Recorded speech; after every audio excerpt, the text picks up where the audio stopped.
का पहला संस्कृत बैंड है ध्रुवा बैंड, जिसमें वाद्यों की तड़क भड़क और प्रस्तुति तो ठीक वैसे ही है जैसे कि अन्य म्यूजिकल बैंड्स में होती है।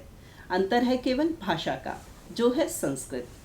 तो हमारे साथ आज उपस्थित है ध्रुवा बैंड के संस्थापक डॉक्टर संजय द्विवेदी।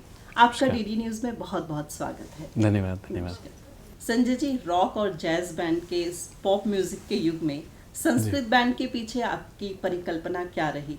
जब मैं 5th क्लास में था तो मुझे गीता पूरी याद थी और उस समय से मैं संस्कृत में गाता था। पिताजी ने बहुत सारे श्लोक कुछ ऐसे सुनाए थे जो उन्होंने बनारस में कभी सीखे होंगे, सुने होंगे। वो भी गायक रहे हैं? गायक तो नहीं, पर सामान्यतः वो गाते हैं। तो फिर मैं पिछले 12-15 सालों से मैं संस्कृत की फील्ड में परफॉर्म कर रहा हूँ।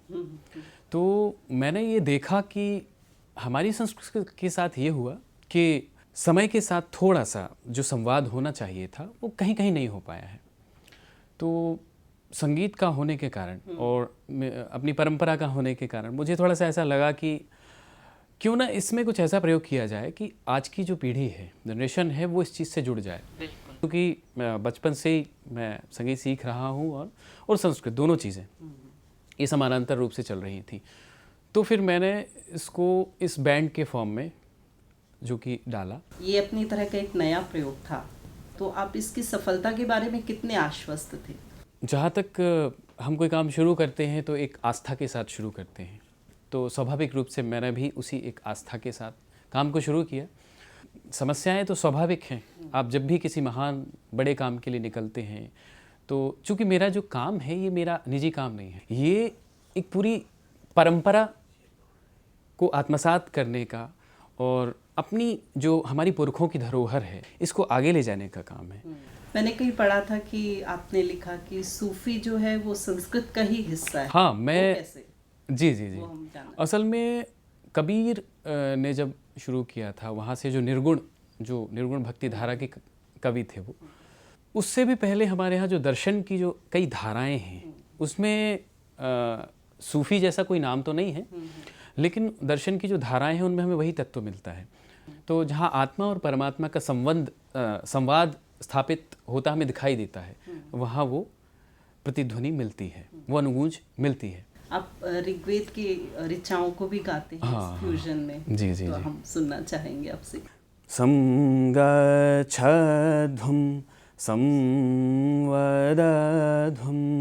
संवो मनांसि जानतां धन धन देवाभागं यथा पूर्वे संजानाना उपासते धीम धन धेरेन धन धीम धन धेरेन। इस तरह से बहुत अच्छा। 2 लाइनें शाकुंतलम की भी। शाकुंतल, हाँ। शकुंतला दुष्यंत को प्रेम पत्र लिखती हैं, तो देखिए वो किस तरह से हमने उसको किया है। तव न जाने हृदयं तव न जाने हृदयं मम पुनः कामो दिवापि रात्रिमपि निर्घृण तपसि बलीयस्त्वयि वृत्तमनो रथान्यंगानि तव न जाने।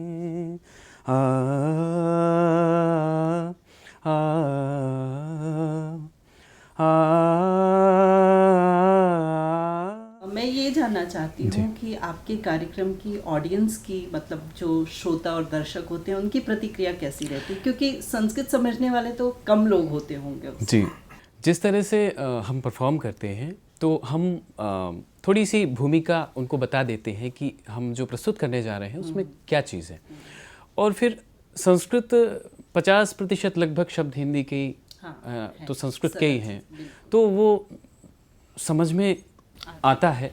और संगीत की अपनी एक भाषा है, तो वो बहुत ऐसा सपोर्ट कर देती है। रही बात फीडबैक की, तो आपको ये आश्चर्य होगा सुन के कि जिस तरह से रॉक बैंड में लोग उछलते हैं और झूमते हैं, नाचते हैं, इवन ये हमारे लिए बहुत ही आश्चर्यजनक और आनंददायक अनुभव होते हैं कि भज गोविंदम में जब हम गोविंदम गोविंदम गोविंदम गोविंदम, और मधुराष्टकम में जब हम मधुराधिपतेरखिलम मधुरम, तो इस तरह से जब हम करते हैं तो ऑडियंस झूमने लग जाती है, नाचने लग जाती है और हमारे साथ गाती है, और हम इस तरह से ही परफॉर्म करते हैं, ऑडियंस को अपना हिस्सा बना लेते हैं। संजय जी, आप ये बताइए कि संस्कृत और संगीत में क्या संबंध है, आप इसे कैसे देखते हैं? देखिए, मैं इसे देखता हूँ आत्मा और शरीर के संबंध जैसा, क्योंकि संस्कृत इतनी छंदोबद्ध है कि जैसे मैं आपको एक एग्जांपल दूं, हम गाते हैं जैसे, तो अब मैं बिना गाए आपको सुना देता हूँ। जटाटवी गलज्ज्वल प्रवाह पावित स्थले गले वलम व्यलंबितां भुजंगतुंगमालिकां डमड्डमड्डमड्डमन्निनादमड्डमद्वयं चकार चंड तांडवम तनोतु न शिव शिवम। तो अपने आप में एक आपको लग रहा होगा जैसे एक रिदम चल रही है, एक मीटर चल रहा है। तो ये छंदात्मक है, ये जो भाषा है ये छंदात्मक भाषा है, तो इसमें वो प्रवाह बना रहता है। तो संगीत में जितनी भी चीज़ें हैं वो सब संस्कृत के उसी धरातल से आती हैं। संस्कृत गेय है। आज से 2000 साल पहले की जो संगीत की परंपरा थी उसमें ध्रुवा गान, जाति गान हुआ करता था।